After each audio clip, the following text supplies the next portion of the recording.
22 जनवरी को अयोध्या में भगवान श्री राम की प्राण प्रतिष्ठा होगी, जिसे लेकर भिलाई स्मृति नगर सोसाइटी अध्यक्ष राजीव चौबे के नेतृत्व में अक्षत कलश यात्रा निकाली गई। आगामी 22 जनवरी को अयोध्या में भगवान श्री राम की प्राण प्रतिष्ठा की जाएगी, जिसके उपलक्ष्य में पूरे देश में दिवाली की तरह त्योहार मनाने की तैयारी चल रही है। इसी कड़ी में भिलाई स्मृति नगर स्मृति गृह निर्माण सहकारी संस्था मर्यादित के अध्यक्ष एवं विश्व हिंदू परिषद भिलाई जिला अध्यक्ष राजीव चौबे के नेतृत्व में अक्षत कलश यात्रा निकाली गई, जिसमें हर घर जाकर राम भक्तों को एक मुट्ठी चावल वितरण किया गया।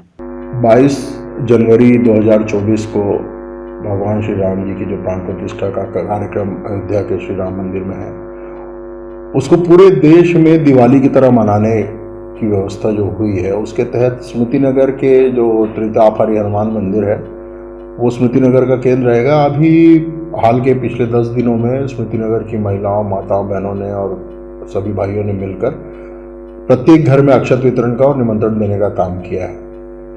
कल से हमारी संस्था द्वारा प्रत्येक घर में भगवा ध्वज दिया जाएगा, घर घर जाकर, और प्रत्येक घर को भगवा ध्वज से सजाया जाएगा। उसके अतिरिक्त 22 तारीख को त्रितापहारी हनुमान मंदिर में सुबह 10 बजे से सुंदरकांड का पाठ होगा।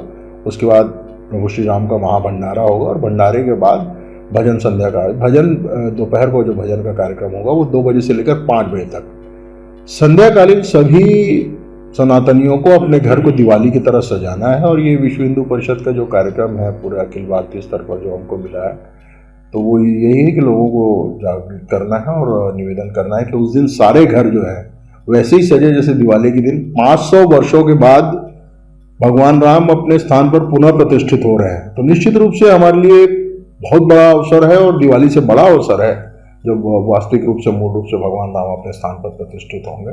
तो मंदिर टूटते पिछले हमारी कई पीढ़ियों ने देखा है मंदिरों को टूटते हुए, लेकिन मंदिर बनते हम पिछले 1200 सालों में पहली बार देख रहे हैं कि जो मंदिर का निर्माण, टूटे हुए मंदिर का निर्माण पुनः हो रहा है और उसमें भगवान रामलला विराजमान हो रहे हैं। विश्व हिंदू परिषद, संघ के अन्य सभी अनुषांगिक संगठन सारे के सारे इस राम कार्य में लगे हुए हैं।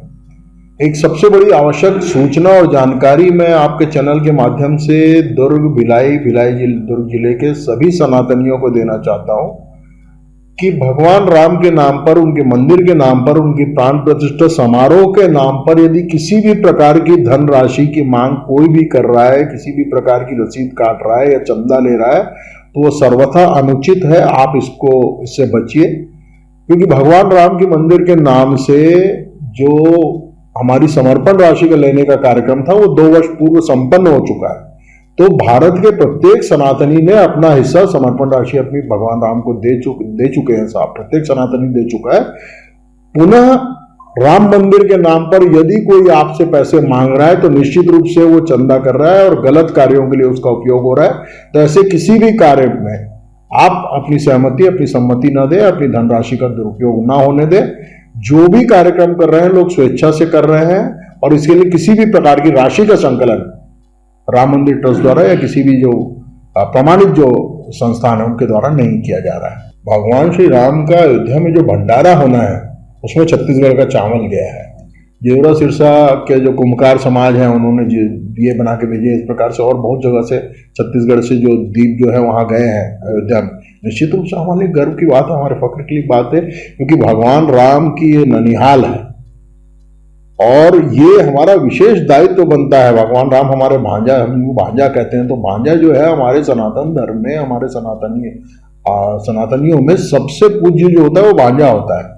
भांजे को चरण स्पर्श करके उनकी पूजा की जाती है। तो वो हमारे मानबिंदु राष्ट्र के हैं, वो छत्तीसगढ़ के भांजे हैं, और इसलिए उनकी ननिहाल से हर व्यक्ति को यथेष्ट जो है वो मदद करनी है। लेकिन समर्पण राशि जो है वो दी जा चुकी है। मैं बार बार कह रहा हूं कि राशि का दुरुपयोग लोग कर रहे हैं चंदा उगाही करके, उससे आप लोग बचें। यदि कहीं भंडारा हो रहा है उस दिन भगवान राम के नाम से और कोई कार्यक्रम हो रहा है तो उसमें आप अन्नदान कर रहे हैं, भंडारे के लिए प्रत्यक्ष रूप से दे रहे हैं, तो वो एक अलग विषय है। लेकिन भगवान राम के मंदिर के नाम से अगर धनराशि का संग्रहण हो रहा है तो वो गलत है और उससे आप लोग बचें। आस्था तो देखिए, आस्था तो भगवान राम के प्रति वो तो सनातन समाज है और सनातन है, राम तो सनातन है, तो ये आस्था तो सदैव है, वो रही है और रहेगी भी। राजनीति का विषय तो राम हो ही नहीं सकते। राजनीति का विषय तो इसको बनाया कांग्रेस ने और वामपंथियों ने। ये प्रमाणित तथ्य था। जब मंदिर के द्वार खुल गए कोर्ट के आदेश से और उनकी पूजा चालू हो गई, तो उनको इस प्रकार के मुस्लिम समाज को अंधा समर्थन देके और मामले को न्यायालय में ले जाकर जबरदस्ती लंबित किया गया। ये तो तय था कि आज नहीं तो कल भगवान राम जहां थे वही विराजित होंगे। जो पूरी सृष्टि का संचालन कर रहे हैं, उनके स्थान को तय करने का अधिकार न न्यायालय को है, न किसी समाज को है, न कुछ। वो तो होना ही था उनके पक्ष में। लेकिन जिस प्रकार से मामले को उलझाया गया, उसका परिणाम जो है उलझाने वाले खुद देख रहे हैं कि आज वो वंचित है उससे। निश्चित रूप से ये जो 22 जनवरी का दिन है, ये इतिहास में अमर हो जाएगा। और राम मंदिर का निर्माण एक बहुत बड़ा संदेश अखिल विश्व के लिए है। ये भारतवर्ष के लिए या सनातन समाज के लिए, हिंदुओं के लिए, भारतवर्ष के लिए या एशिया के लिए नहीं, संपूर्ण विश्व के लिए राम है कौन? राम जैसा आदर्श किसी धर्म में, किसी संप्रदाय में, किसी पंथ में किसी ने प्रस्तुत नहीं किया।